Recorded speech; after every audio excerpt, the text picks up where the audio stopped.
एक समय की बात है जब क्षीर सागर में शेषनाग की शैया पर सुखपूर्वक विराजमान भगवान विष्णु के स्त्रियों के बारे में ज्ञान को परखने के लिए माता लक्ष्मी ने उनसे कुछ प्रश्न किए।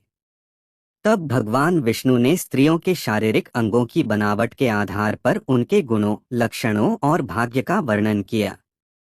भगवान विष्णु द्वारा बताए गए इन गुणों और लक्षणों का उल्लेख भविष्य पुराण, सामुद्रिक शास्त्र तथा ज्योतिष शास्त्र की शाखा अंग विद्या में भी किया गया है। आइए इस प्रस्तुति के माध्यम से स्त्रियों के शारीरिक अंगों की बनावट के अनुसार उनके जीवन में होने वाले शुभ तथा अशुभ लक्षणों को समझते हैं। नंबर 1, पैरों के तलवे। जिन स्त्रियों के पैरों के तलवे लालिमायुक्त, कोमल, चिकने, मांसल, समतल, उष्ण, रोम रहित तथा पसीने रहित होते हैं, वे स्त्रियां श्रेष्ठ और भाग्यशाली कहलाती हैं। तथा सूप के आकार के, रूखे और बेडौल तलवे दुर्भाग्य का सूचक होते हैं।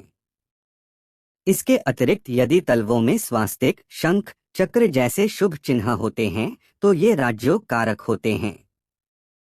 यदि तलवों में सर्प के समान रेखाएं दिखाई देती हैं तो ये लक्षण दरिद्रता का सूचक होते हैं।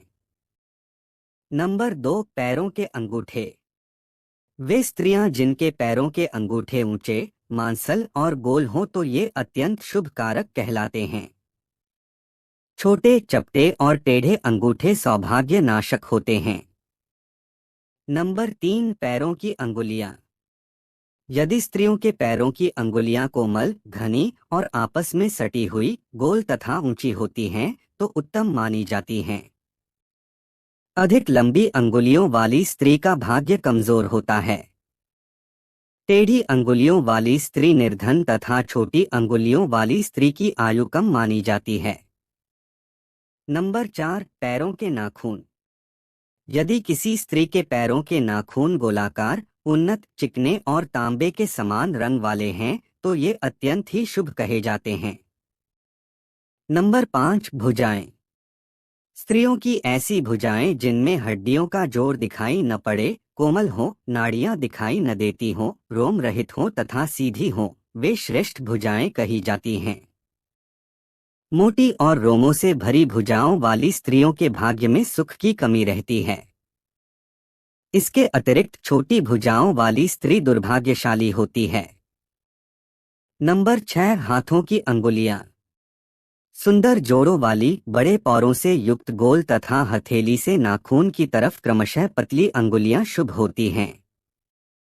अत्यंत छोटी, पतली, टेढ़ी तथा अत्यंत मोटी और पृष्ठ भाग में रोमों से युक्त अंगुलियां भाग्य में कष्टकारक मानी गई हैं। नंबर 7, मुख। जिन स्त्रियों का मुख गोल, सुंदर, समान आकार, मांसल, सुगंध युक्त और पिता के मुख के समान होता है, वह स्त्री प्रशस्त लक्षणों वाली कही जाती है। ऐसी स्त्रियां परिवार में प्रसन्नता का कारक होती है। नंबर 8, माथा। जिन स्त्रियों का माथा चौड़ा होता है वे अत्यधिक बुद्धिमान होती हैं। ऐसी स्त्रियां जीवन में आने वाली सभी मुसीबतों से डटकर सामना करती हैं और अपनी बुद्धिमत्ता से सभी कार्यों में सफल होती हैं। नंबर 9, गर्दन। जिन स्त्रियों की गर्दन सामान्य से थोड़ी अधिक लंबी होती है वे स्त्रियां सुख और ऐश्वर्य भोगने वाली होती हैं। इनका दाम्पत्य जीवन अधिक सुखमय होता है और ये किसी पर निर्भर नहीं रहती हैं। नंबर 10, नाभि। जिन स्त्रियों की नाभि गोल, गहरी, दाहिनी तरफ थोड़ी मुड़ी हुई होती है और नाभि के आसपास तिल या मस से युक्त होती है, ऐसी स्त्रियां बहुत ही भाग्यशाली होती हैं। इनके पति के साथ संबंध सदैव मधुर रहते हैं तथा परिवार में सुख शांति बनी रहती है।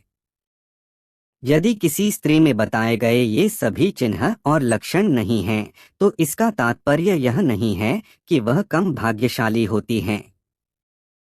इन शारीरिक लक्षणों के अतिरिक्त स्त्रियों में अनेकों ऐसे गुण होते हैं जिनके कारण वह अपने और अपने परिवार के सौभाग्य की द्योतक मानी जाती हैं।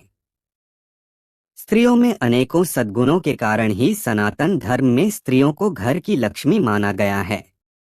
स्त्रियों की मृदुभाषिता, सौम्यता, ममता, स्नेह, प्रेम आदि गुणों के कारण घर स्वर्ग के समान सुखों वाला बन जाता है। इसलिए हमें चाहिए कि हम स्त्रियों का पूर्ण सम्मान करें, जिससे हमारा जीवन सुखमय हो सके। प्रिय दर्शकों, यह थी हमारी आज की प्रस्तुति। आपको हमारी आज की प्रस्तुति कैसी लगी? कृपया कमेंट करके हमें अवश्य बताएं और हमारे चैनल को सब्सक्राइब करके हमारा सहयोग करें। धन्यवाद।